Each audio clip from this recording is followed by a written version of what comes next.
8-year-old Ethan Miller discovered the first note wedged between his mattress and bed frame at 7:23 a.m.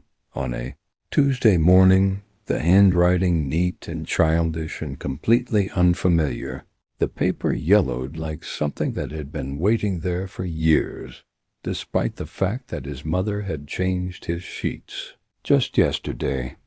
The message contained only 4 words written in pencil that had faded to a ghostly gray, but those 4 words made Ethan's stomach drop with a fear he could not explain to parents who would surely tell him he was imagining things.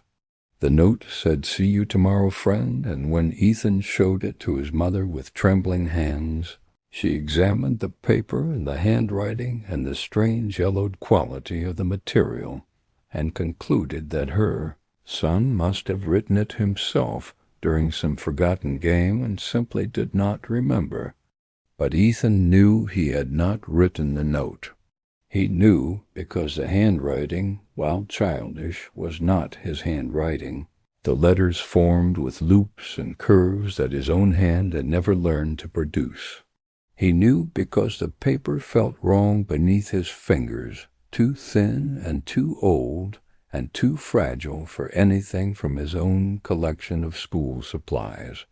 And he knew because when he held the note up to the light streaming through his bedroom window, he could see words on the other side that had not been visible before, words that seemed to shift and rearrange themselves even as he tried to read them.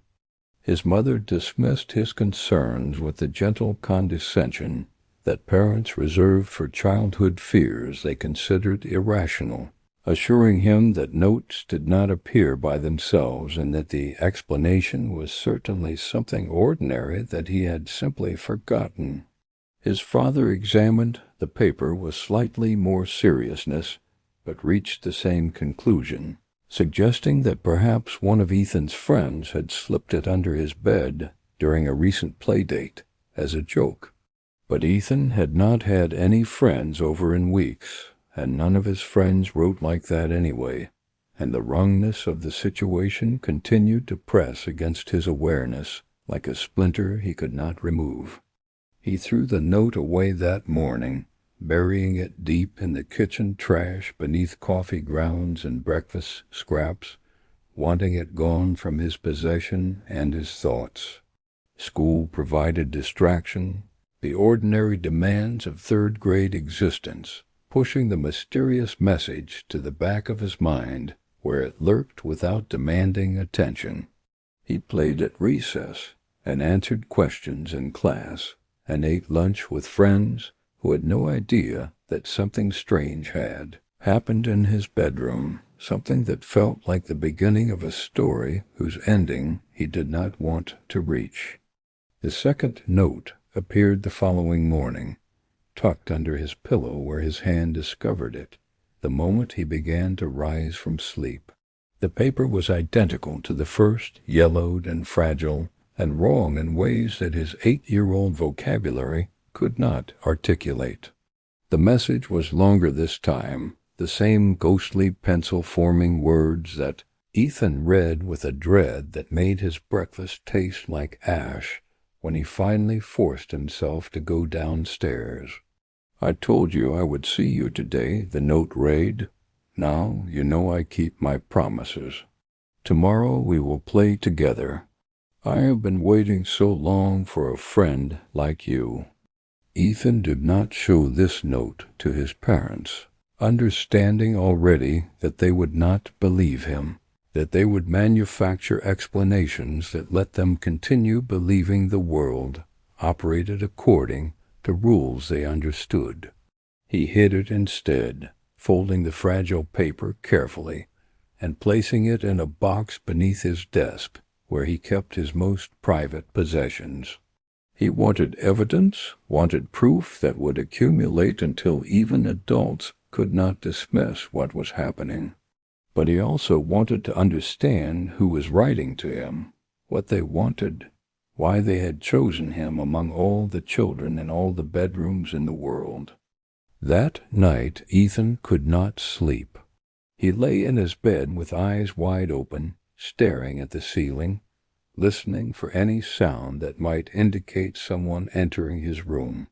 His parents had checked under the bed at his request, finding nothing but dust and a lost sock, their expressions conveying the patient concern of adults who believed their child was developing an unhealthy fixation. They had checked his closet and his windows, and had assured him that no one could get into his room without passing through areas protected by the home security system they had installed after moving into this house 3 years ago. But Ethan knew that whoever was leaving the notes was not entering through doors or windows, was not triggering alarms or leaving footprints or making sounds that ears could detect. He knew because he had stayed awake until nearly 3 in the morning, fighting sleep with the desperation of prey that understood it was being hunted, and had seen nothing, heard nothing, felt nothing except the growing weight of anticipation that pressed against his chest like a physical force.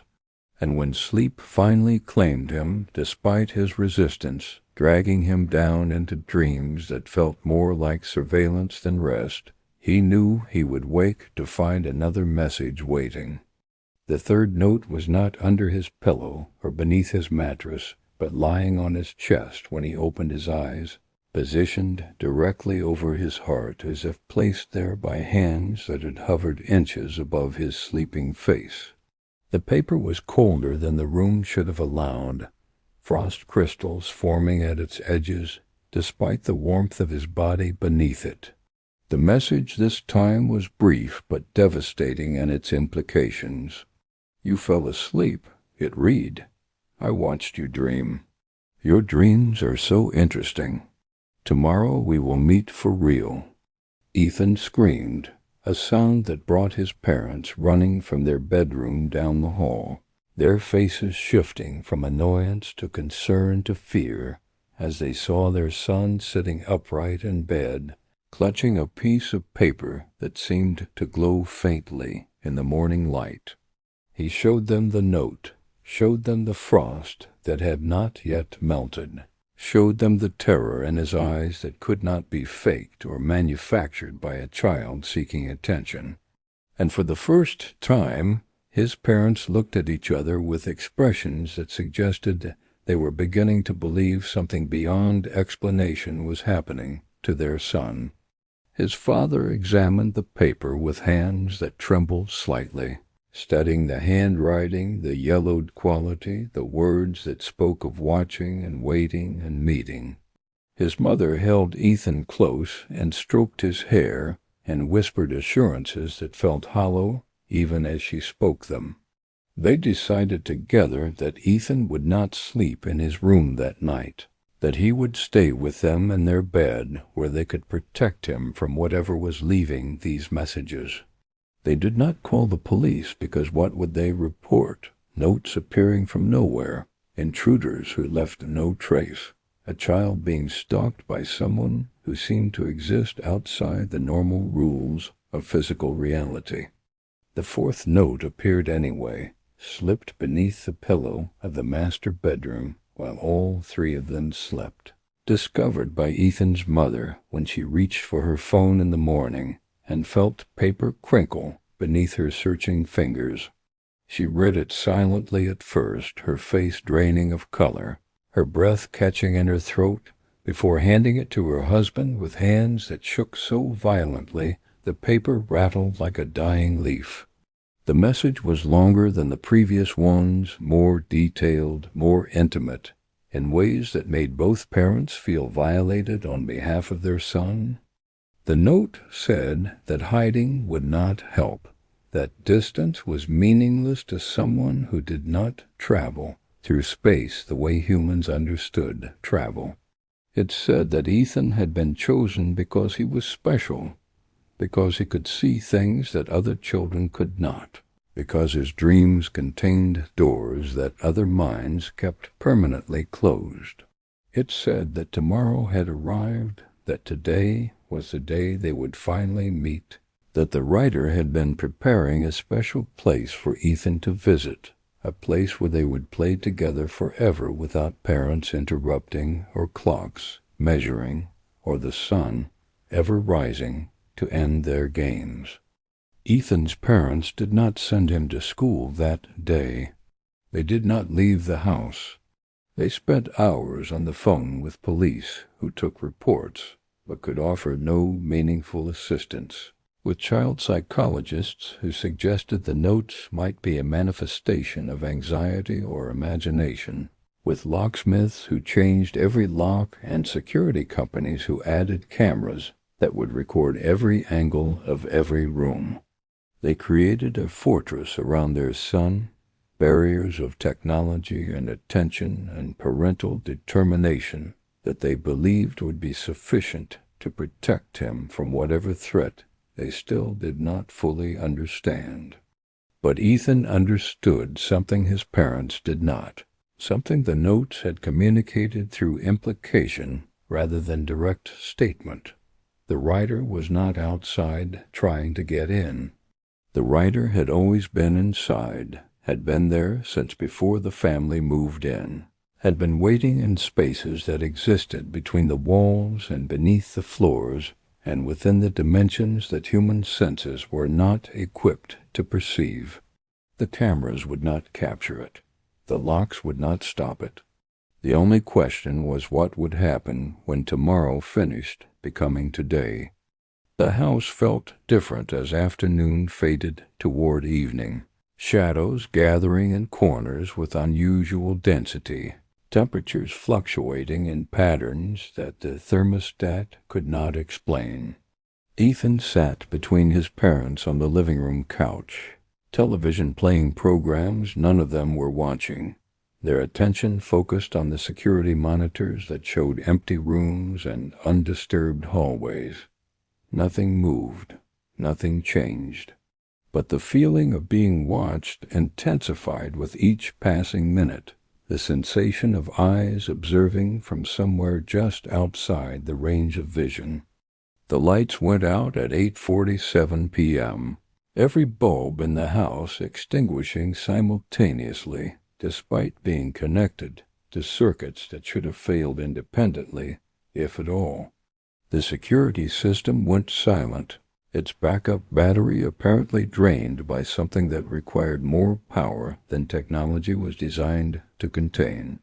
The darkness that swallowed the house was complete and hungry and alive in ways that darkness should not have been, pressing against the family from all directions with weight that made breathing difficult and movement nearly impossible. Ethan felt hands close around his arm, hands that were small like a child's, but cold like something that had never been alive, fingers that gripped with strength that should not have belonged to someone his own size. A voice spoke directly into his ear, bypassing the air entirely to deliver words that seemed to originate inside his skull, rather than from any external source. The voice said that tomorrow had finally arrived, that the waiting was over, that they were going to be such good friends now that they could finally meet properly. His parents heard nothing, saw nothing, felt nothing except the cold that had descended upon the room and the terror that gripped their hearts without identifiable cause. They called for Ethan, their voices swallowed by darkness that refused to carry sound in normal ways. They reached for him, their hands finding only empty air where their son had been sitting between them moments before. They scrambled for flashlights that would not turn on, for doors that would not open, for any connection to the outside world that might bring help before it was too late. Ethan was pulled through darkness that parted around him like water, drawn toward a destination that existed somewhere beneath his house, beneath the foundations, beneath the earth itself. The hands that gripped him belonged to a figure he could now see with vision that had nothing to do with eyes, a child whose form flickered between states of existence, whose face held features that might have been human once, but had been altered by too long in places where human rules did not apply. The child smiled at him with friendship that felt genuine despite everything, with loneliness that had accumulated over years or decades or centuries of waiting for someone who could perceive its presence. The space they entered was vast and dark and filled with toys that Ethan did not recognize, games whose rules he could not understand, other children who sat motionless in corners with expressions that suggested they had been playing for so long they had forgotten how to stop. The child who had brought him here gestured proudly at the collection, explaining that these were all friends who had come to visit and had chosen to stay, who had discovered that the games here were so much better than anything the surface world could offer. The child asked if Ethan wanted to play, if he wanted to stay, if he wanted to be friends forever in a place where forever actually meant something. Ethan could go home, the child said, but he would have to come back to visit. Once a week, once a month, whatever schedule he preferred, as long as he promised to return and play and remember that he had a friend waiting in the dark beneath his house. If he broke the promise, the child would come looking for him. If he tried to move away, the child would follow. If he told anyone about their arrangement, the child would visit those people too, and they would not be offered the choice that Ethan was being given. The deal was not fair, but Ethan understood that fairness was not a concept that applied to negotiations with things that lived outside human rules. He agreed, because agreeing was the only way to see his parents again, to return to a life that would never feel completely safe, but would at least continue. He felt the hands release him, felt the darkness part in a different direction, felt himself rise through earth and foundation and floor until he was lying on the living room carpet, with his parents' hands gripping his shoulders, and their voices crying his name and their tears falling on his face like warm rain after a long drought. He did not tell them what had happened, what deal he had made, what obligation now hung over his life like a sword suspended by thread. He said he did not remember, said the darkness had taken him somewhere and then brought him back, said he was okay now and just wanted to sleep in their bed with both of them close enough to touch. They believed him because they needed to believe him, because the alternative was accepting that their son had experienced something they could not protect him from, something that would continue to exert influence over his life regardless of what precautions they took. The notes stopped appearing after that night, the mysterious messages replaced by a silence that felt less like resolution and more like waiting. Ethan returned to school, returned to routines, returned to a life that looked normal from the outside but carried an invisible weight that only he could feel. Once a month, when the moon was dark and the house was quiet, he would slip from his bed and descend to the basement where a door that his parents could not see would open onto darkness that welcomed him like an old friend. The games they played were strange but not unpleasant, activities that followed rules Ethan learned slowly over visits that accumulated into months and then years. The other children in the corners sometimes moved now, sometimes spoke, sometimes smiled at him with recognition that suggested they had made similar deals and were simply further along in the process of accepting their new reality. Ethan never asked what happened to children who broke their promises. He never wanted to know. He grew older, but the child beneath the house did not. Their friendship spanning years during which Ethan graduated from elementary school to middle school to high school and beyond.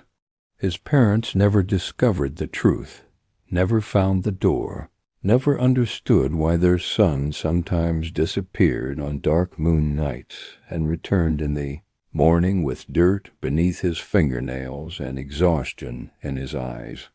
They attributed his strangeness to ordinary adolescence, to the challenges of growing up, to anything except the impossible truth that would have broken their understanding of the world. Ethan is an adult now, with a house of his own in a city far from where he grew up. But distance means nothing to someone who does not travel through space the way humans understand travel.